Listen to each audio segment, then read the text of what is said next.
Hello folks, Paul here once again, and this is going to be the first in a long series of videos in which I construct the best hookah hose I possibly can. I have found myself, well, I won't say disappointed, but I will say unenthusiastic about a lot of the hoses on the market.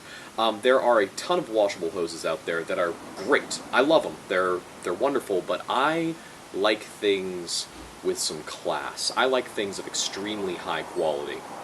And yeah, I am going to take the skills that I have in being a leather worker and a woodworker, and I am going to make myself a really, really nice hose, and I'm going to take you guys along on the process. Today, we're just going to focus on hose construction, and very specifically, the material used for the inside of washable hoses. I'm going to start by disassembling a hose for you. This is one that I've had for a while. Honestly, it fell apart pretty quickly after I got it. I used it for a while, and I made some repairs from time to time, but as you can see, like, it was just falling apart. This end, which is the actual mouthpiece end and handle, unraveled very soon after I got it. And I'm going to show you guys what's on the inside. Firstly, up at the top you have the mouthpiece. It's a standard mouthpiece. This is probably acrylic or some similar plastic. It's tapered to fit into a grommet that is hot glued in here, that with just a little bit of effort you can pull out. See, it's not great glue. It crumbles pretty easily, it falls apart, and moisture gets underneath the hot glue and releases the bond. And yeah, I think I can do better than that. Next we have this section, which is a piece of what I assume is PVC. I've got another one here from this was from a Razan that I disassembled a long time ago, and I actually showed you guys that long time ago. And you can see that it says Al-Sharif ISO 9001 UPVC pipes. I'm assuming that that is the company as well as their product numbers, etc. I honestly don't know all that much.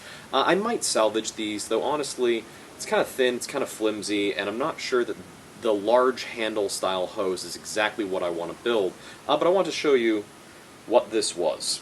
Now, that is attached to the actual hose bit with, I'm assuming, hot glue under here and some tape.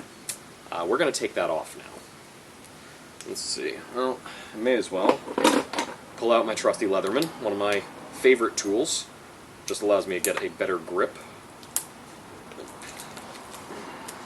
And tear that apart.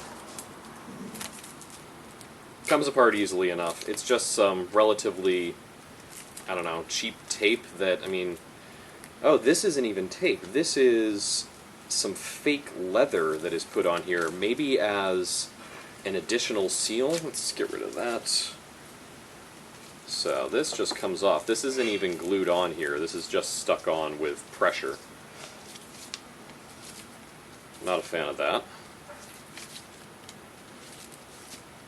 And bear in mind as well, this is an older version of a hose that is still available on the market. I believe they have upgraded the quality since this model, but I don't know. I mean, I'm not rich enough to buy hoses just so I can disassemble them. Alright, yeah, that is trash. And you can see here, I'll put that up a little bit closer, it's just hot glued on here, and not particularly well. I'm just going to apply a little bit of pressure, and that's going to come out. There's another grommet here, which is glued in similarly. Again, glue comes off very easily, and don't worry, yes, I'm going to clean up all of this litter. Yeah, there you go. So, that brings us to the hose.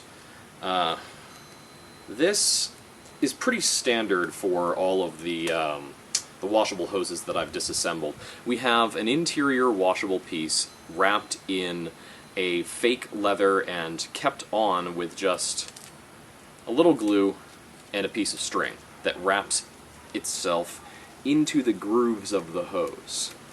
So, we disassemble this, and this is what we have. It is a reinforced washable hose, most likely food grade, we assume. I'm not going to deal with that right now because I have one already pulled out. This is the core of almost every washable hose you're going to find out there that isn't silicone or isn't like a clear hose that you can see through.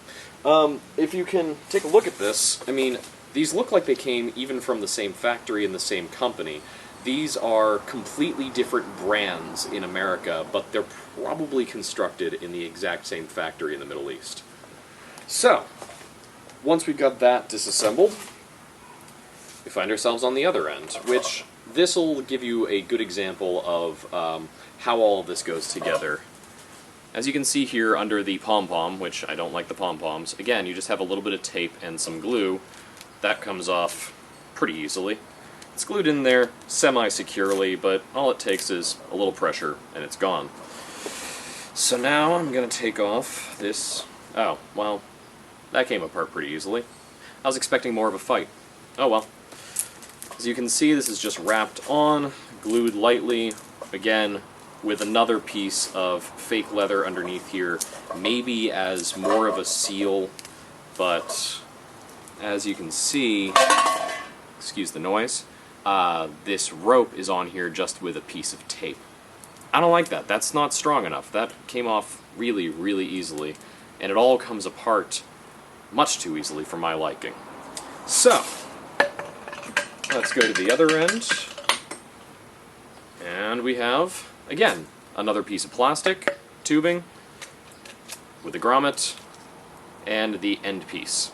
And that's it. That's pretty much what your average hose comes down to. It is pieces of plastic on the end piece, mouthpiece, with grommets into pieces of plastic tubing that are then glued and taped onto a hose like this.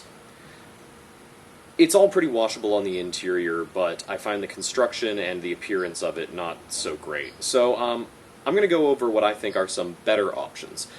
I'm probably going to salvage this. I think that this style of hosing, because of the reinforcement, is really good stuff. It's also fairly flexible for what it is, and how washable it is, and how durable it is. So these pieces are honestly fine to reuse, but because this is going to be a video about me making the highest possible quality hose, I am going to take it a step further. Now, something that a lot of people who make their own hoses use is food-grade vinyl tubing. Again, excuse the noise.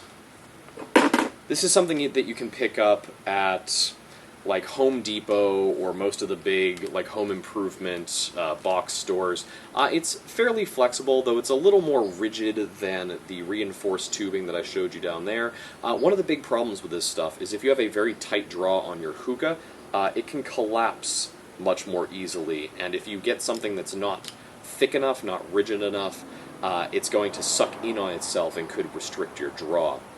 Now, that shouldn't really be a problem for most hookahs and most hoses, but again, I think we can do better than this. So on the other end of the scale you have this, which is actually a food-grade vacuum hose. This is very stiff stuff, very rigid, but you are never going to collapse it. It's good stuff if you're actually pulling a vacuum and trying to, like, I don't know, deoxygenate food or something like that, but this is a little much. So, now we have this. This is silicone. I'm a fan of silicone. It has good resistance when it comes to collapsing, but it's pretty damn flexible, and it is extremely washable and very unlikely to pick up flavors. That is what's used on a lot of my favorite hoses, and that's what I'm going to be using on the interior. So that's just an introduction to some of the materials that I'm going to be using here, and yeah, I'll catch you in the next one when I move on to the actual construction. See you guys next time. Happy smoking.